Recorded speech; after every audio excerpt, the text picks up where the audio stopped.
想要屋企興旺發達，記住19點。邊19點啊？屋企就冇牌搞啊，要撚撚嘅話就冇種啦，冇生氣個，影響屋企氣場。廁所門就冇開正個大門，再氣就來噶啦。好運即俾個廁所門擋住點得噶啦。床頭就冇多正個窗，會漏菜個。老人間房冇離廁所咁遠，孝順又健康。走廊盡尾就要裝飾掛幅畫，氣場就咁就咗。飯台冇唔有啲剩咁多食菜食飯，咁清理就影響六份個。灶頭唔好多正洗手盤，點解唔好呢？水和相沖就好嗌交，洗手盤就凹入就冇凹出。天個梳化要挨不埲牆，點解呢？後邊有靠山嘅啦。有句俗語，沙發後面有靠山，全家不愁吃和穿。咁呢度嘅靠山，一方面係指沙發後面有一幅山水畫，寓意係風生水起；而另一方面係指沙發後面背靠牆。古人認為背靠牆嘅話，就寓意住家庭有可靠嘅支持同埋保護，咁財運啊各方面嘅運數都會好咁話。但係最就忌嘅就係沙發後面空溜溜，又或者係靠窗、靠大門、靠通道，或者係後面放個金魚缸啊、放塊鏡啊，咁樣都會令到人心緒不寧、唔穩定、不安咁話。咁唔知你張沙發後面又係靠乜嘢嘅咧？陽台就冇咁多雜物啦，乾淨企理家運就好過。門口個鞋櫃就冇太高，太高就壓頂噶啦。間屋就要經常通風，有啲熱透晒入來就好過。細蚊仔間屋就冇太暗，先識呢就啱個，咁就學業進步，人就會落啲噶啦。書房就要安喺正個位，再工作再學習啲好過。空調就冇多正床頭，會擾亂人嘅精神。個廳就冇種啲有毒嘅植物。點解咧？借口接是非相和氣。狗竇貓竇有冇安喺屋中間啊？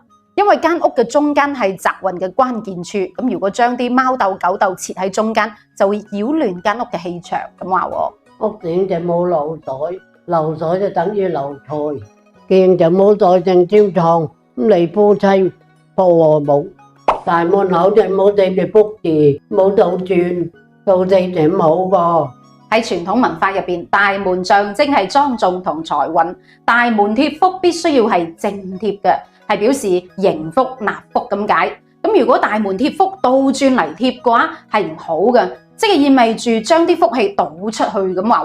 嗱，倒轉貼福雖然有福到嘅意思，但係一般只會將佢貼喺屋企個櫃啊、水缸啊、垃圾桶啊之類。寓意係福氣從呢啲容器嗰度滿到寫出嚟咁解。咁呢19個你又犯咗邊一個呢？祝大家福氣滿滿，百無禁忌，好運來。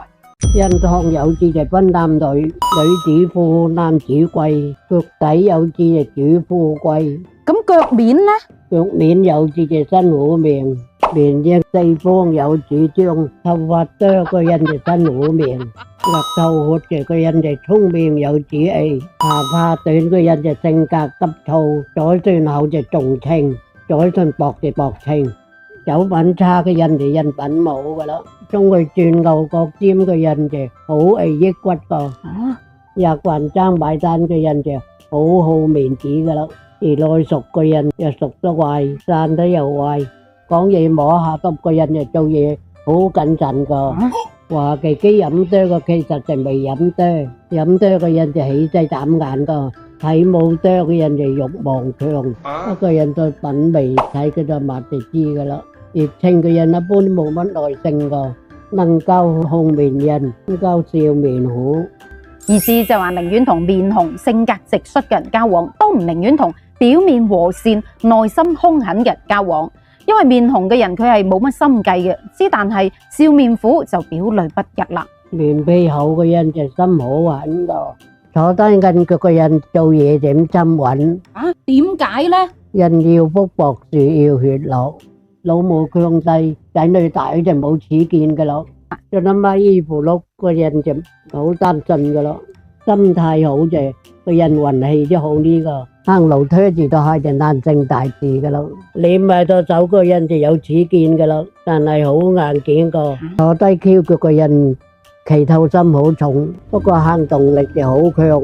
喊執個人腳囊肚之粗呢個。歐維佬就好有野心個，三個轉個人，係就惡人，係就叻人。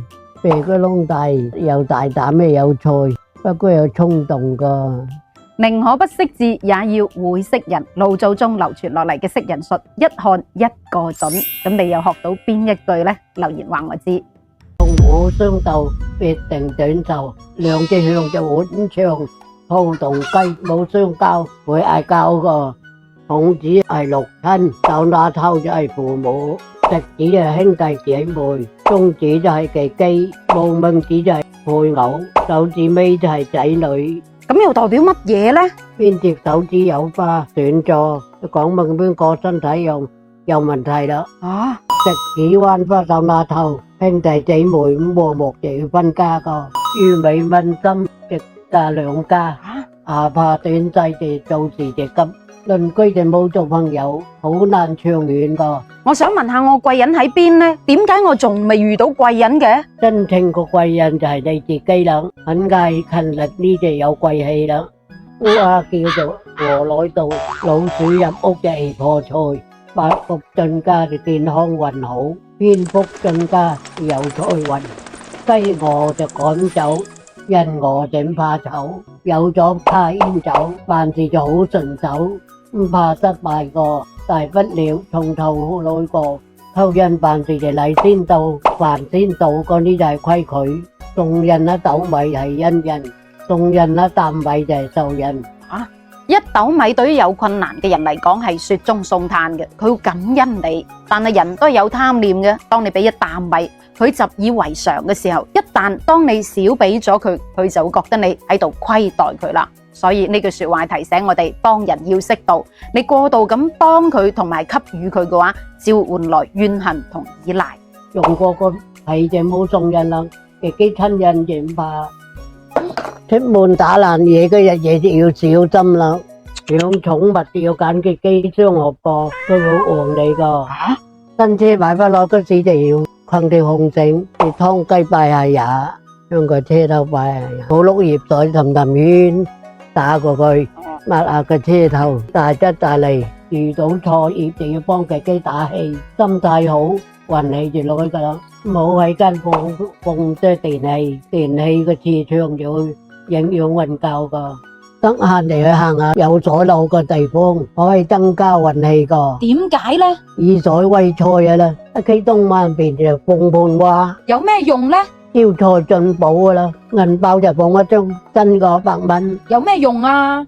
盤滿缽滿，財運亨中嘅啦。運得好喺床頭放個蘋果試下，唔通聞住蘋果味可以安神？係啊，呢啲都係老祖宗流傳落嚟嘅人生智慧。當你人生不順利嘅時候，不妨聽下老人悟出唔少道理嘅。咁講下你今期學到邊句？到最後祝你諸事順利。